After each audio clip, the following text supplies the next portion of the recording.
Good morning, everybody. It's 10 a.m. on June 14th, 2022, and I hereby call to order the meeting of the Story County Board of Supervisors and invite you, if you would like to join us in the Pledge of Allegiance.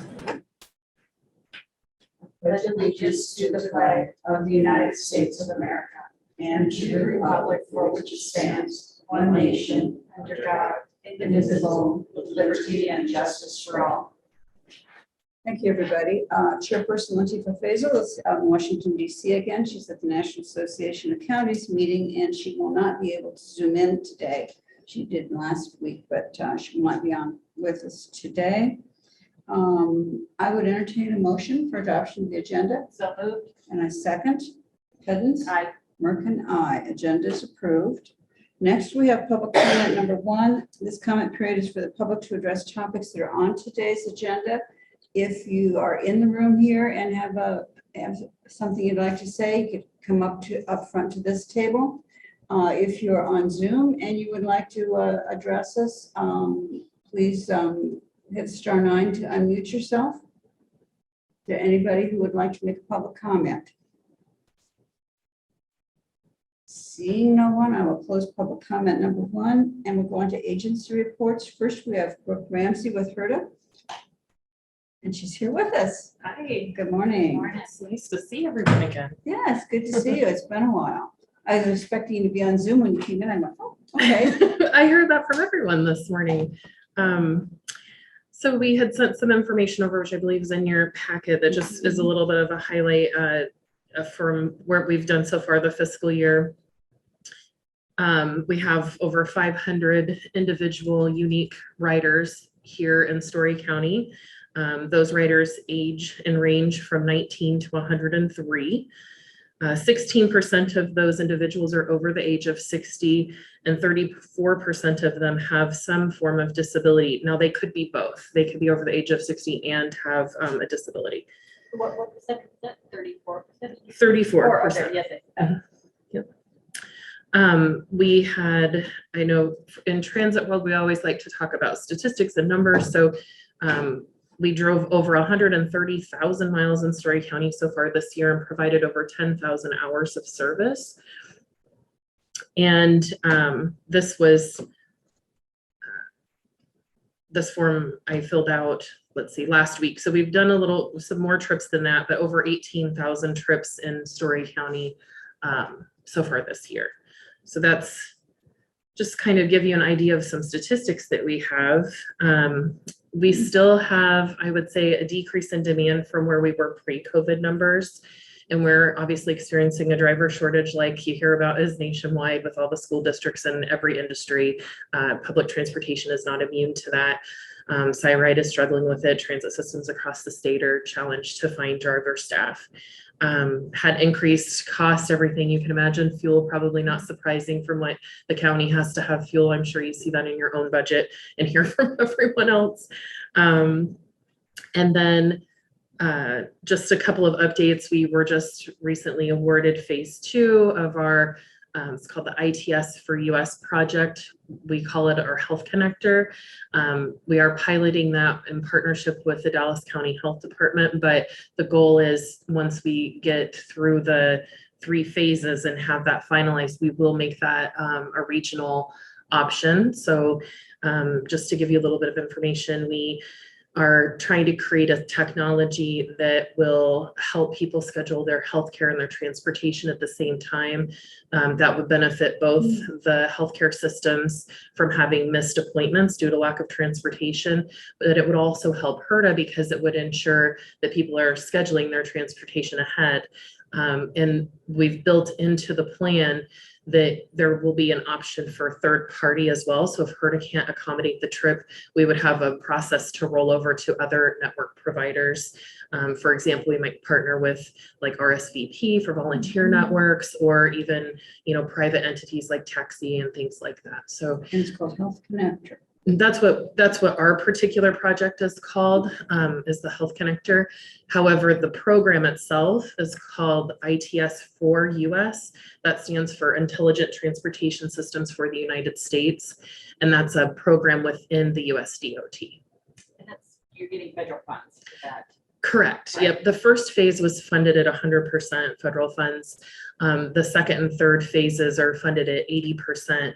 So we have some grants that we're working on to find the matching money for those. So I'm pretty excited about that project. It's unique.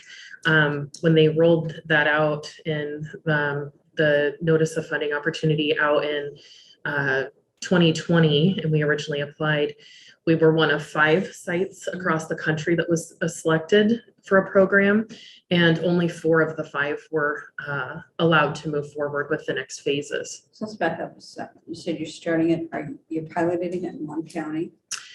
We call it a pilot, but really that's in the development.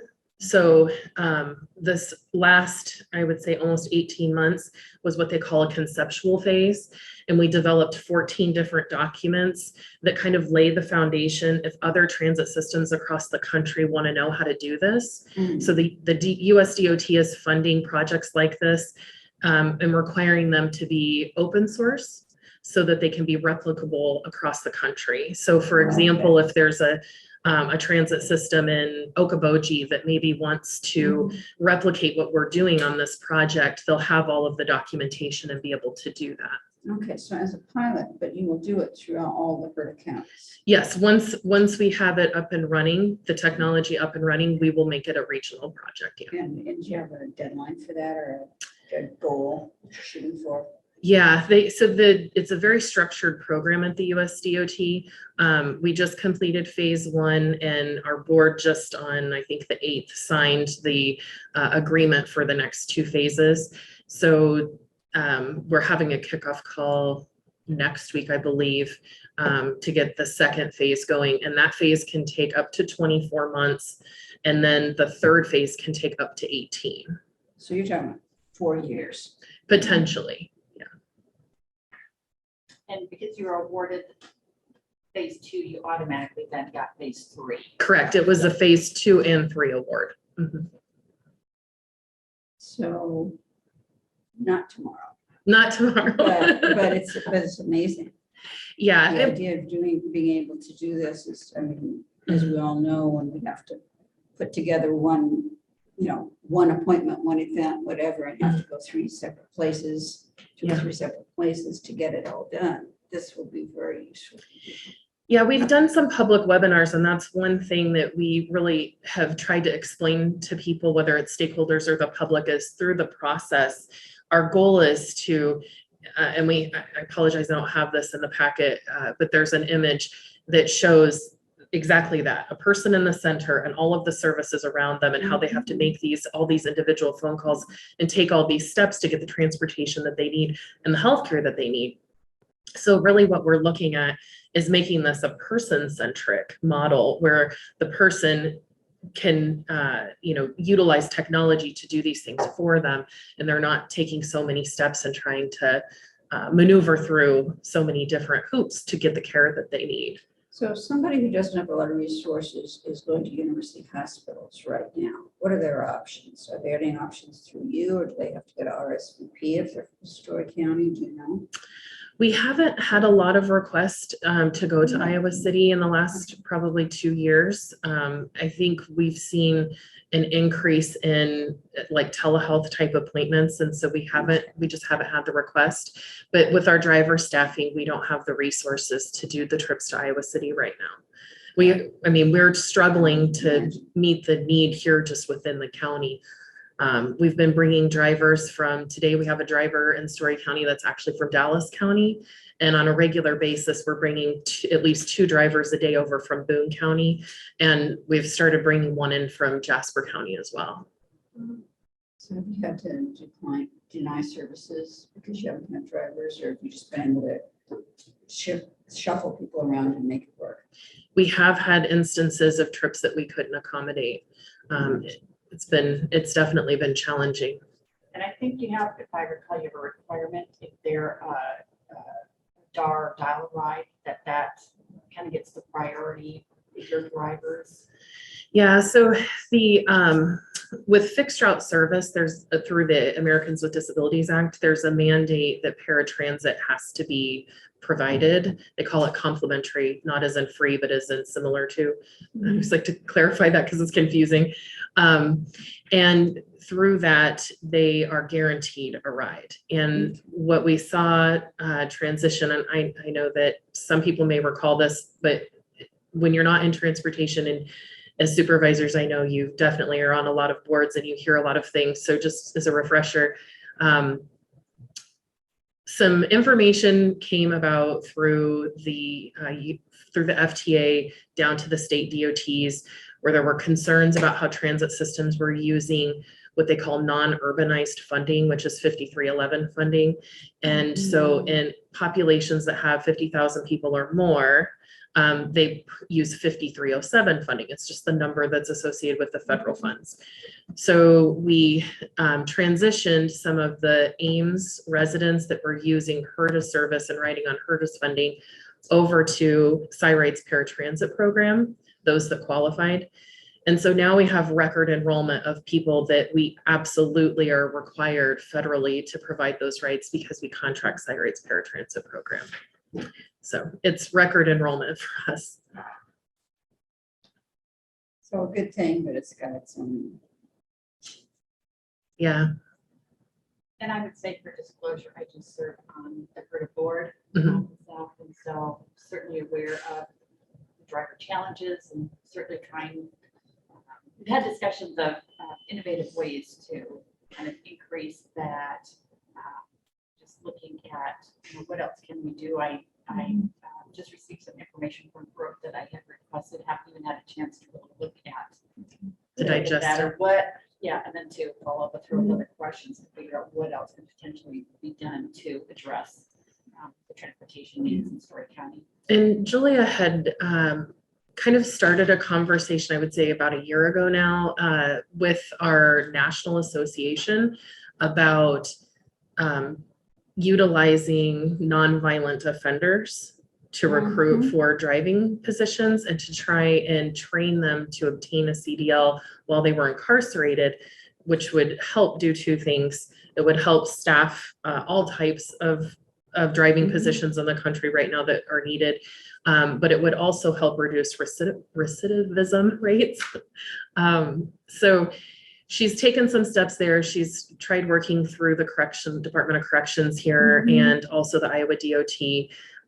We haven't made a lot of progress, but in the meantime, the conversation that she started did spark interest in other states, and Oregon actually has a program up and running right now. So we're maintaining connections with them. And I know Lisa mentioned that doing different things like raising the pay and just all sorts of different things we're trying to do to recruit and retain the drivers that we have. You would think about using people who are on probation in the community and didn't go to prison, as well as people who come out of prison. Yeah. Because you're going to find more non-violent offenders getting probation, not going to prison at all. If Right. they're coming out of prison and they're a non-violent offense, they're probably at higher level of Mhm. which can be Challenging to a little ensure. challenging. Yeah. So, yeah, I would, keep doing that, because I think that's a good idea. Yeah, I think mean, too often people are concerned about folks who have gotten in trouble with the law. But you just have to kind of look at the analysis and say, is their problem, is their issue, is that one that's going to cause risk in this population? mhm. And just do that person by person. Yeah, and I think that's something that we want to look at. Again, HERDA wants to do it because there's greater benefits, not just with HERDA, but to our communities. But also to continue the conversation at a national level so that we can really try to make some change. And it is hard. We're aware we have a lot of vulnerable populations that we serve. So we want to be mindful and careful and protective. But at the same time, there are people who deserve another chance. Well, and the other thing I would actually ask you to consider is you can be hiring people off the street and you have less knowledge about them. Just people who come in, and you do somebody who's under correctional supervision.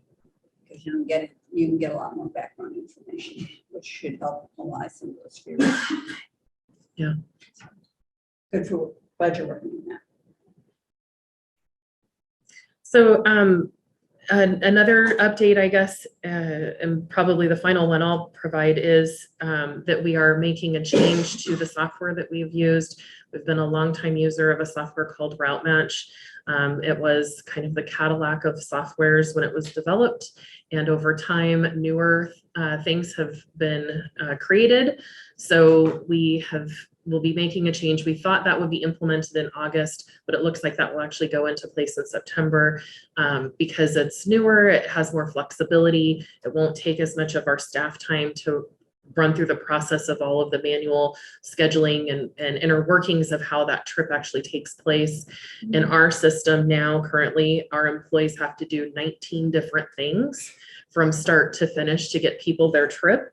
So this will definitely streamline that process, but it also comes with some more flexibility of doing things like I talked about earlier with having the option to have a network of private providers. So if HRDA doesn't have the capacity, the system would automatically reschedule that with like a private taxi company as an example, and then HRDA would pay a fee for that, but the rider would still get the trip at the cost that HRDA charges.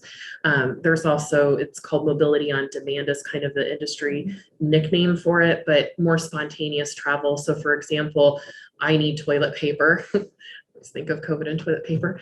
And I didn't know that. So I want to go to the store and pick some up, and I don't want to wait until tomorrow. So I don't want to do as much planning. The system would look and see where it can fit you in and allow that without it being so cumbersome on the HRDA staff. So more flexibility there for the public. I think it'll be a customer satisfaction will definitely be improved. Yeah, I look forward to that getting implemented. I'm sure as you and your staff. We are so incredibly excited. Strange how software is supposed to make things more simple, and sometimes it's more complex and more steps. So that's a good thing. Yeah. I've had several board meeting discussions On the software. on this topic, the software. Yeah, I think it's going to be great once we can, actually get our hands and get some training on it. But we've talked to several peers that use the product, and it is highly recommended. So we're excited. But I know I can guess at things you're interested in. I think I'd rather find out from you if there's any other questions you have for me. I don't have any question.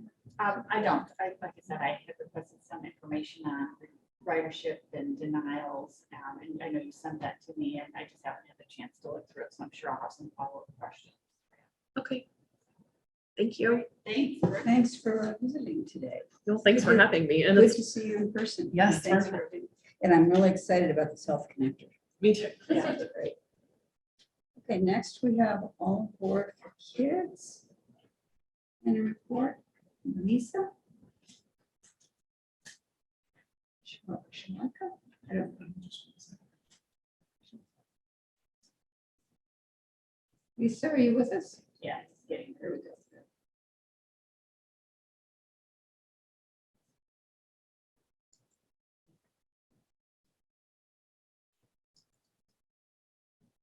need to unmute.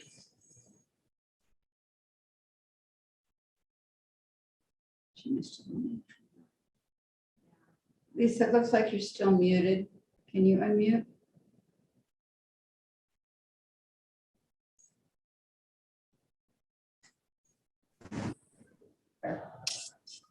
So this is Lisa Shulka. I'm hoping that Lisa McCarty is connecting. Can you hear me okay? Yeah. Okay. I did see at least some McCarty on there as well. So Lisa McCarty is presenting for us, and I'm listening, and I'll be here for questions. Okay. Hey, We're getting her set up as well onto Zoom. Good morning. Good morning. good morning. Take it away. I'm Lisa McCarty. I'm president and co-founder of All Aboard for Kids. We're a nonprofit summer camp over here in the Ames area for, we're an inclusive camp, but we specialize in working with kids with autism. This is our first time presenting to the Board of Supervisors. So if you guys could provide a little guidance as to what you'd like to hear or how this is supposed to work, that would be great. We have your report, written report, and we're able to review that ahead of time, so that's very helpful. Okay. Let me see if Supervisor Heddens has any specific questions, and then I'll go to mine. So I know you're relatively new. How long have you been in existence? Since 2016. 2016.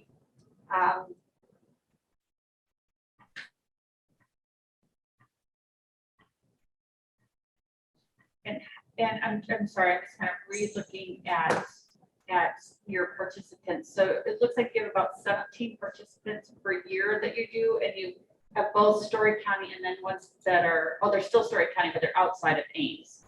Right, right. So what are, is it just, what is your kind of session time or whatever with folks? Is it like just summer? How does that go? Okay, so primarily right now we are a summer day camp. We run 4 weeks, 2 weeks in June, 2 weeks in July.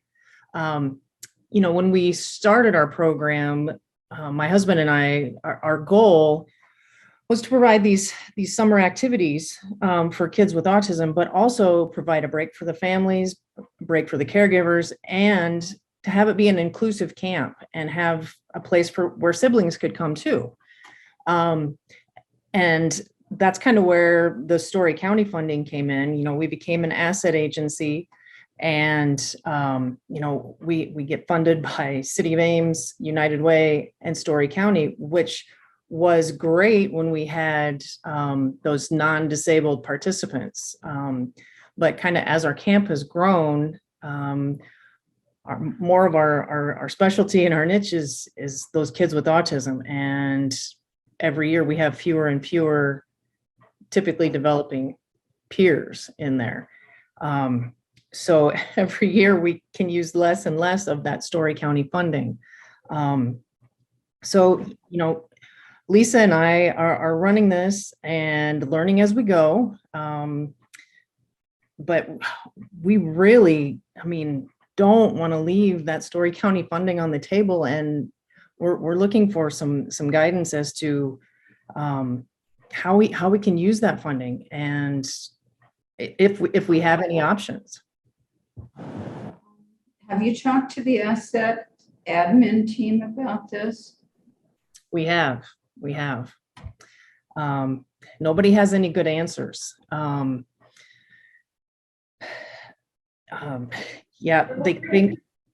encourage this. Oh, I'm sorry. I'm sorry, I was just gonna ask, where do you run your camp from? Initially we were in the Gilbert schools, but now because we went to run camp one summer there and they were doing some facilities updates and we couldn't have access to the building, we reached out to Christ Community Church, the Plex, and we have run camp there. This will be our 3rd year running camp there, and they've been phenomenal to work with. And is camp like an 8 to 5 or?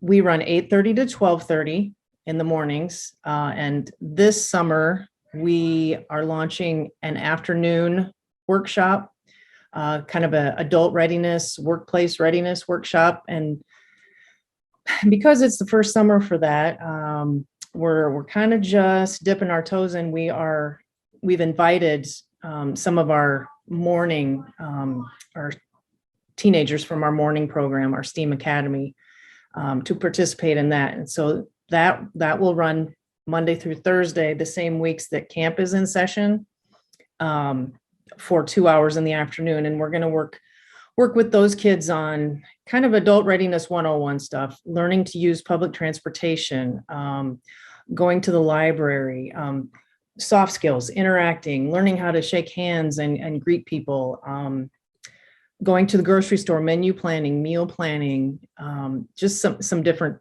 things with that, kind of expanding our programming. So your programming is all associated with your day camp in June and July. You don't have other programming going on around the year, correct? Right now, we are just summer camp. Yep. Okay. Sandra, I'm just going to ask if you have anything to add to this, the discussions that have. Yes, we have been in discussions with Lisa. It's not new that Story County has not been using asset funds to fund the campers that have disability diagnosis. And Lisa has reached out to CICS to see if they can provide any funding. And I know that Carla has shared some information with her about other types of funding if it's not eligible for CICS, but she has just started those conversations.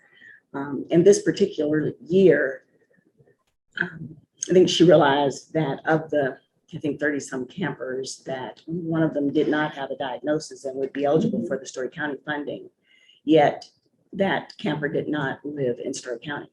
So we're unable to fund. Gotcha. Okay, now that fills in the blank, and I should have known that would be the reason, but because of the way the mental health legislation and setup is in Iowa right now, we can't fund mental health and disability services outside of what what the region gets funded, and in fact, that just got taken off property taxes, so that's all on the legislature right now. So that seems to be, I can understand now what the dilemma is. And the other camp that she mentioned is brand new. She just spoke to the asset admin team at its June meeting and is going to be invited back because there was some additional questions. So no action was taken on the new program, but we're still having conversations about that. So Lisa, I'm sorry, nothing comes to mind right now with that background, but if we think of something, and please do continue working with the asset admin team, because maybe something will come up there, but it sounds like the workplace readiness in the afternoon is also going to be for people, with disabilities. So Right. has the same funding constraints. So, well, do you have any I other was just gonna questions? say, continue the conversations with Carla with the CICS. I think that would be appropriate because she would be the one to bring something to the governing board for considerations. Yeah, I have, like Sandra said, I've just kind of opened conversations with her. CICS is not able to fund us because they don't fund summer camps. So gonna continue. She had some other thoughts and other ideas that we could look into, but definitely no easy answers. That's too bad. So, well, I want to thank you for what you're doing. I think it's just a valuable service, and particularly for kids who aren't getting the practicing and socializing during, they get during the school year. It's good to keep them involved with other kids. So, and maybe you just need to expand your camps. You haven't. Right. We may have to do that. We may have to do that. Yeah, well, thank you very much. Is there anything else that you wanted to add? Have you looked at partnering with like some other agencies? I'm just kind of thinking of, for example, like the ARC of Story County. They just might be someone to potentially reach out to. They might have some other suggestions for you as well. Okay. We have talked with Trisha Crane at Arc of Story County some, but yeah, we're going to continue knocking on doors. These kids with autism, they're slipping through the cracks, and that there's mental health diagnoses, and some of these kids with autism, especially, and I have 3 boys with autism, so I feel like I bring some experience to the table here.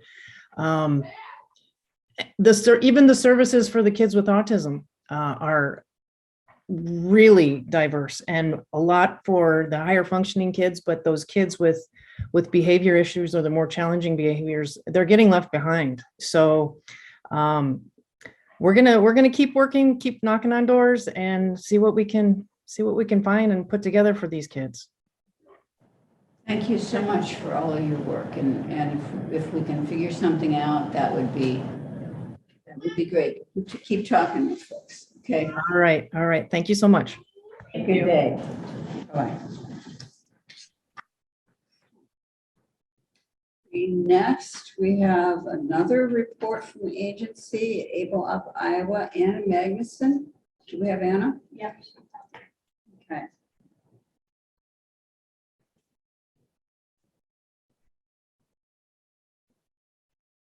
Good morning, Anna.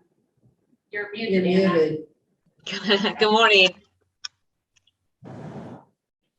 Well, thank you. Go ahead. Yeah, thank you again for letting me join via Zoom. And I was happy to see the last report because I'll be sure to reach out to Lisa and at least get her on the radio show at KHOI to get the story out about what she's doing, because I know she's doing great work. So it has been our second year, going into our second year since our board has adopted the strategic plan that made enhancements to our programs, which included the sliding scale interest rate and tying our interest rates to our financial empowerment education program. So from a programmatic standpoint, all those changes that were adopted have made a difference. So we've seen a 500% increase in applications. And seeing a significant increase in the referral sources from all the way ranging from MCOs to our referral partners. Easter Seals has increased, Aging Resources, those referrals have increased, 211 have increased, and a number of other referral partners have increased to increase those number of applications. And we have the most number of active loans in the history of our organization. So that tells us and the board that the changes that we made in 2020 actually have impacted how we do and how we work with our members. That kind of growth, though, and supporting the infrastructure that we have in place does stretch us as far as we've had some transition in staffing over the last couple of years and some other significant challenges that we're addressing right now. On a personal note, if you're friends with me on Facebook, I don't know why, it's not very convenient, but I fell in love and got married. So I am doing my work remotely through my computer set up through Ohio. So I still will remain the executive director, but I'm doing my work from Ohio right now, which we'll see how that goes. So far, so good. The other significant change that happened in February this year is that we were applying to have our CDFI, our Community Development Financial Institution designation, reinstated. So in 2010 or 11, in that time frame, we were designated as a CDFI. That previous executive director, for personal and other reasons, let that CDFI designation go. Jill Crosser, my predecessor, set us on the path of reinstating our CDFI, and we were received a technical assistance grant in 2019 and 20 and 21 in the amount of $350,000 to help us become a CDFI again. We've applied, but because of the pandemic and because the number of applications that were coming in to become CDFIs, and we were competing against credit unions and the portfolio of our loans, our application in February was denied. We can reapply for the CDFI designation, but because of the staffing shortage, that time frame would have been between 3 and 6 months, and we didn't have time to do that. So to respond to that, because opening us up and being redesignated as a CDFI opened us up to be able to apply for funding through the U.S. Treasury Office. Because of that denial, we had to pivot pretty quickly and figure out what we were going to do to be able to make sure that from a lending perspective, we were fine. From an operations point of view, we were in trouble. So what we did is we looked at all of the partners that we were working with currently and a couple others that we were in conversations with. We think that we have, well, I'm very confident that we have a solution. I can't tell you who the nonprofit organization that we'll be partnering with, but they do have a CDFI designation. It's just that we're in the works between their board and our board and finalizing that joint venture agreement. So in exchange for them providing operating dollars for us, they can count our loans for their reporting purposes to be CDFI. So we are moving forward with that. We are very close to getting that agreement signed. But again, I can't disclose that until everything is till it's completed. But in the meantime, we have a waiting list of over 300 right now. And we are prioritizing based on funding and the number of staff that we have right now to be able to take care of that. So that is something that we're addressing, which again made us a good partner for this CDFI nonprofit too, because we do have a significant waiting list and they're having trouble getting loans. So it's a win-win for us. It was unexpected, but sometimes in that silver lining is that it forced us to be able to provide a catalyst to move us forward in a partnership that might have taken 3 to 5 years, but we're doing it in 5 months. So that's the good thing. But going back to our asset funding in Story County, similar to the previous organization, we are looking at, and I'll be reaching out to Sandra King, Jean, and Deb Schilder to talk about our work in Story County, just because we're having trouble being able to invoice for our asset funding as well, because most of our clients or members are coming out of Polk County, Blackhawk County, and Warren County right now. And so we're having to look at making sure that we're able to invoice for our funds. But that is where we are right now, and I'm sure there's quite a few questions. So most of your applications are coming out of Polk, Blackhawk, and Warren right now. oh, you can't obviously access Story County asset funds for those people. Yes, that's right. And one question I have, so you're partnering with this other entity who are CDFI accredited. Does that mean you are not going to reapply to be it by yourself, or is this just a better alternative for you to be partnered with this other agency?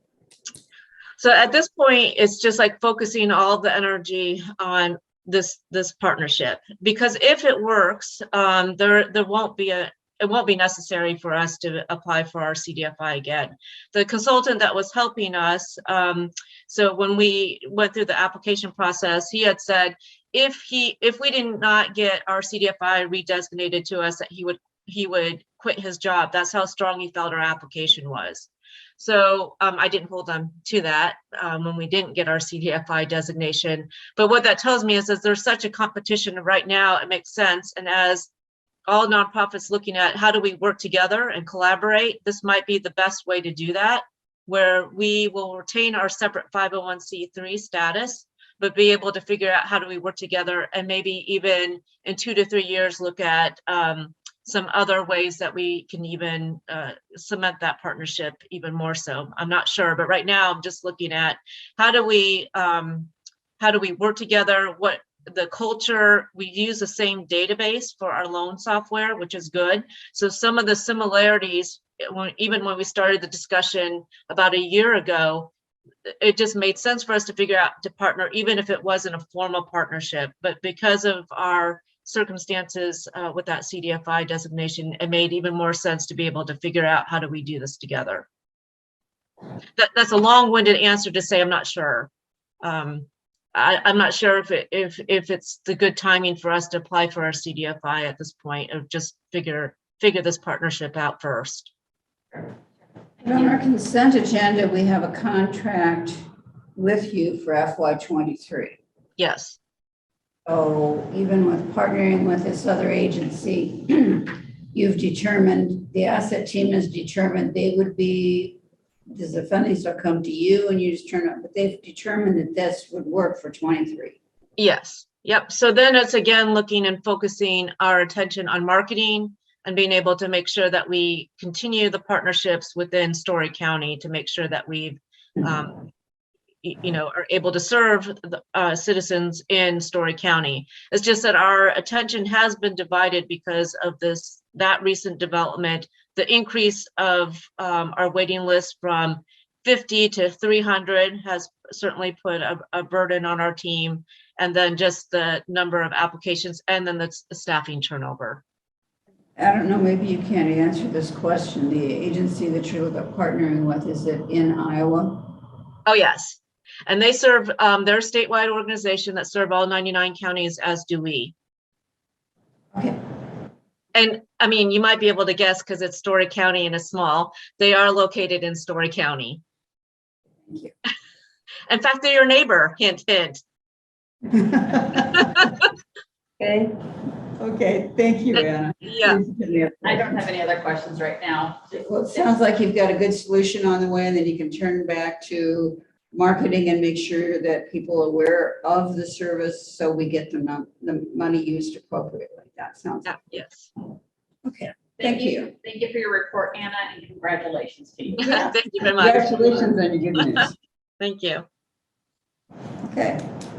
Next, we'll go to consideration of minutes. The minutes from June 7th have been presented to us. Entertain a motion for approval. I move approval. And I second. Edens? Aye. Merkin? Aye. Minutes are approved. Next are personnel actions. We have some listed there. I move approval of personnel actions as listed. And I second. Edens? Aye. Merkin? Aye. Approved. Next to the items on the consent agenda. There are several. I move approval of consent agenda as listed. And I second that motion. Edens? Aye. Merkin? Aye. We've approved consent agenda. Let me now go through several pages of consent agenda. And the next thing on the agenda is public hearing items. We have no public hearings. So then we will go to additional items, and we have consideration of a change order for tower repairs at Hickory Grove. Mike Cox. Good morning, Mike. Good morning. Good morning. This item is a change order for work that we contracted out to Moody Excavating for some repair of a tile drainage structure at Hickory Grove Park. The structure, once he began the contracted scope, we discovered that it was damaged much beyond the original intended scope. And so therefore had to do some diagnosed, I guess, and identified some significant other tile replacements and fitting replacements that were needed to make that a functional unit. It had various different sizes, materials of tiles and drainage pipes, and wasn't functional. So this is asking for additional for approval of the change order. The Conservation Board last night did consider it and did recommend approval and signed off on the change order as well. Necessary repairs. And we just like your authorization to move forward with that. Mike, do you have funds within your budget then to cover this? We do, correct. And this is private tile, not drainage district tile. It's not district tile, no. Yeah, No, so Story County it's is the- private, or some people refer to it as mutual tile, but it's private tile. It's not drainage district. That's what I figured. 'Cause it Yeah. was- Yeah. I hope so, since it's. Right, right. Okay, and you're satisfied that this has solved the problem now? Correct, correct. Any other questions? I do not. I would entertain a motion. I move approval of the change order for the tower repair at Hickory Grove Park for $22,390. Merkin seconds. So Hidden? Aye. Merkin, aye. Motion approved. Then you have a second one here. We do, unfortunately. So the second one is for a similar additional need on a contract. This is another change order that's contracted right now to Paul Backhoe and Trenching at the Dakins Lake campground renovation. So this is a renovation of the original campground there, and that we've chatted about in previous board meetings.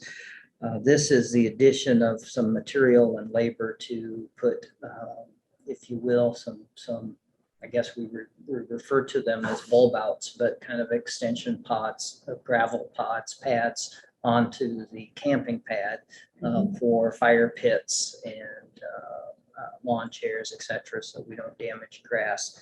That's very typical. All of our campgrounds have those pads, those gravel bulb outs, if you will, on the camping pads. And so that was omitted in the original contract, and now we're asking for addition of that. This too would come out of existing funding, so there's no additional funding necessary for this. Okay. Any questions? Entertain a motion then. I move approval of the change order for campgrounds camping pads at Dagan Lakes for $8,120 from Paul Backhoe and Trenching. Second. Edmonds? Aye. Martin? Aye. Thank you, board. Thank you. You be around later? Yeah. I might give you a call. Yeah. Okay, thanks. Next, we'll go to department reports, and Barb Steinbeck's listed, but Tim, I see you here. Yep. So I assume you're going to give us the report today. Yes. Thank you.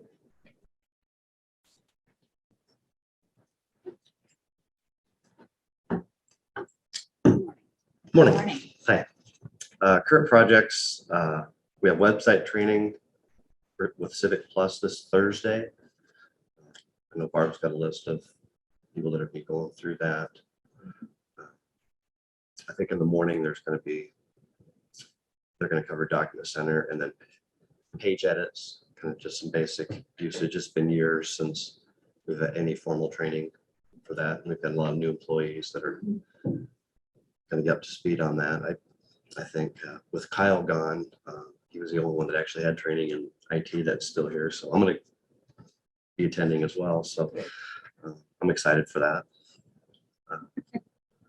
So it's nice to know what you're doing on that, right? Well, at least before I had Kyle to kind of pick his brain, but now I just had to figure it out or reach out to Civic. So that'll be nice.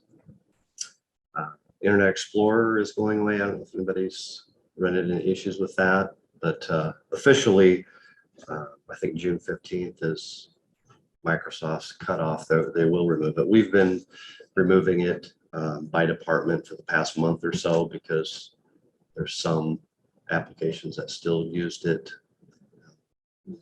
So we kind of did that by department just to kind of, so we didn't get flooded with tickets with issues. So we've had a few each week. So that's on its way. And then daily tickets, we just continue to work through those. I know Barb did include a chart with kind of a breakdown of what our service request tickets mainly are. The number one is always software, but that's kind of a catch-all for the operating system, Outlook, Tyler, everything for all the departments. That's always pretty big. This past month, since we removed IE, we did have a bunch of Outlook issues where they couldn't launch a URL out of a web page or out of the email. So I think that was kind of hit and miss, but we do have a fix for that. It's pretty quick and simple. So, but that varies. Any questions on any of the categories or hardware?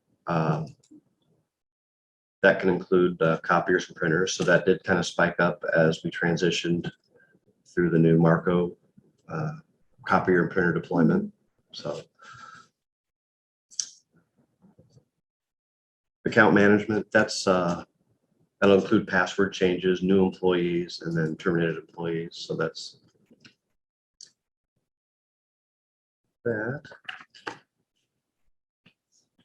Website hits, Barb normally includes that, but we transitioned away from PWIC for those statistics, and we're going with Google Analytics, which is not quite set up yet. So we had about 2 weeks of data from January 1 to for about 2 weeks. So not really enough to do a report.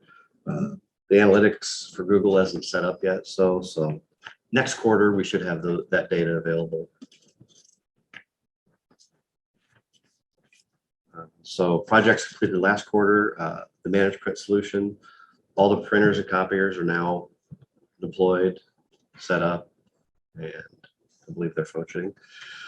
Looks like there are a couple trays for the sheriff's office that are on back order. That did, with the global supply issues we've had, it did stretch out that project a little longer than normal, but it's nice to finally get that one completed. Paging system, the installs at HSC and administration building are completed. So, and the website refresh is completed as well. Questions on either of those or comments? Okay. Network administrator position was recently filled. Barb promoted Clint up to that position. So now we're looking for another position to replace Clint. So we're still a little bit behind with being shorthanded, but hopefully we'll get that position filled.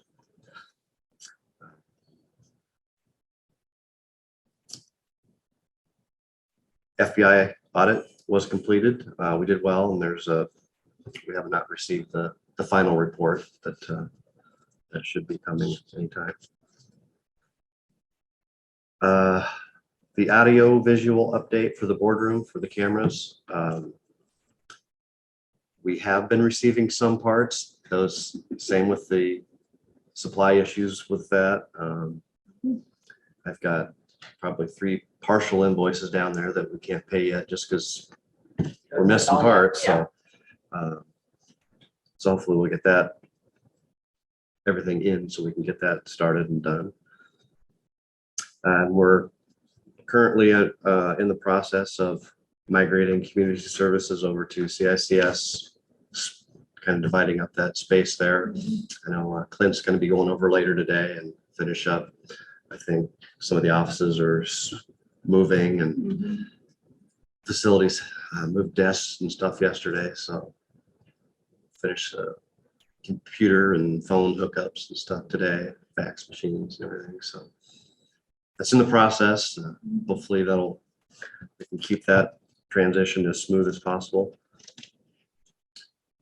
Let's see.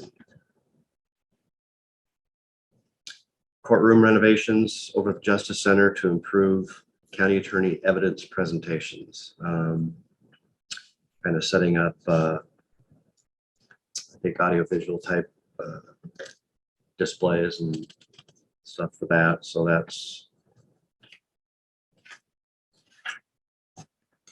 that'll be a smooth process as well. I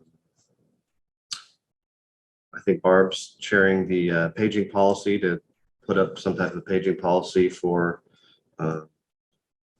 disaster and paging issues. So Okay.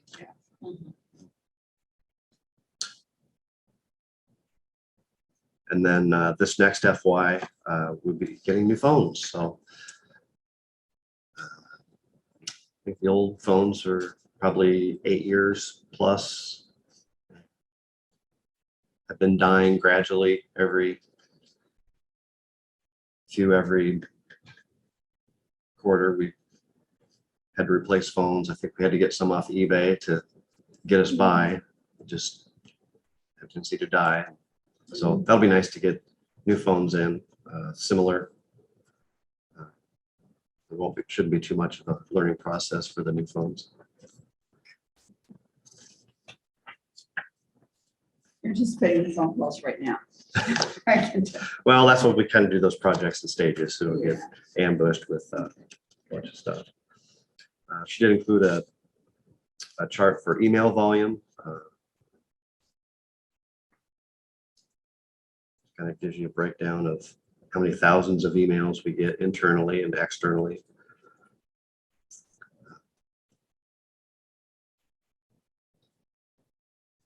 About 10,000 a day.